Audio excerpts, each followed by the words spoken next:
আসসালামু আলাইকুম, সবাই কেমন আছেন? আশা করি ভালো আছেন। আলহামদুলিল্লাহ আমিও ভালো আছি। তো আজকে যে ভুট্টাগুলো ভাঙা হয়েছে 2 দিন হয়েছে।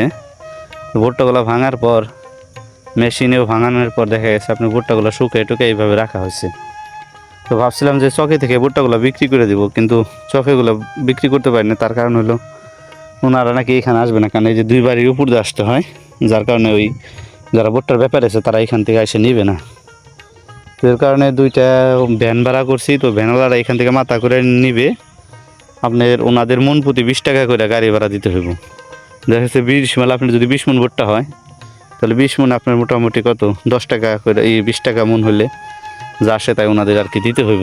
কিন্তু দিতে হইলেও দেখা গেছে আমি ওইখানে যদি পৌঁছায় দেয় ওনার দিবে 1140 টাকার। এইখান থেকে যদি ওনারা এসে নেয়, দু এক ব্যাপারে বলছে, কিন্তু বাকিতে দিবে হলো আপনার 1100 টাকা। তাহলে আমার মোটামুটি সব 600-700 টাকা আপনার দেখেন সেভ হইতেছে। এর কারণে ভ্যান দিয়ে নেওয়াটা আমার কাছে ভালো মনে হচ্ছে। এর কারণে ভ্যান দিয়ে নিব ভুট্টাগুলো। এখন এই উপরে বৃষ্টি আসছিল, যার কারণে যে সাইড দিয়ে আপনার ড্রেনের মতো কাইটা দিছি, জানি পানিটা ভুট্টার নিচে না যায়, ভুট্টা ভিজে না যায়। উপরে যে বাতাসের কারণে, ঝড়ের কারণে জানি উড়ে না যায় কাগজ আটকে রাখা হয়েছে কোনো রকম। এখন ভুট্টাগুলো ভিজছে কিনা ভিতরে দেখার বিষয়। আল্লাহ না করুক ভুট্টাগুলো না ভিজলেই হয়। বাড়ির লোকজন আসতেছে, ব্যানারা আসতেছে, ওনাদের নিয়ে ভুট্টাগুলো নিব আর কি। নাই নিয়ে বস্তায় একজন ধর, এটা একজন ধর, আমি বলি, আর ওইটা একজন ধর, ওইটা বলবো না একজন।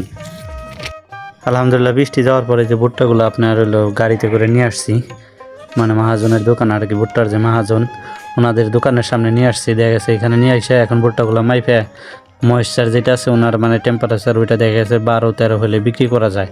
আপনার 14-15 হলে ওনারা নিতে চায় না। তো আলহামদুলিল্লাহ আমার ভুট্টাগুলো শুকনো আছে, মাইপে যে বিক্রি করা হয়েছে। এখন ভুট্টাগুলো মাপবো আর কি। তো আসলে আমাদের যে এই অঞ্চলটায় সবচাইতে ভুট্টা চাষটা এখন বর্তমানে বেশি হয়, কারণ ধানটা ওই রকম মানুষ চাষ করে না এখন আগের মতো। করে খুব সীমিত, যেগুলো নিচু জমি, কিন্তু উঁচু যে জমিগুলো আছে সব জায়গায় আপনার ভুট্টাগুলো বেশি চাষ করে।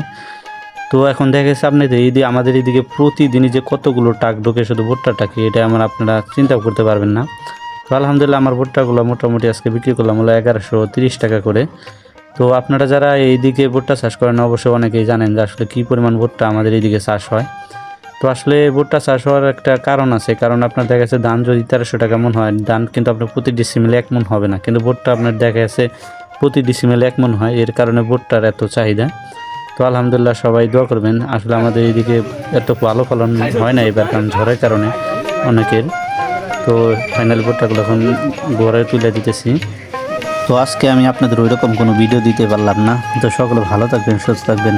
আসসালামু আলাইকুম।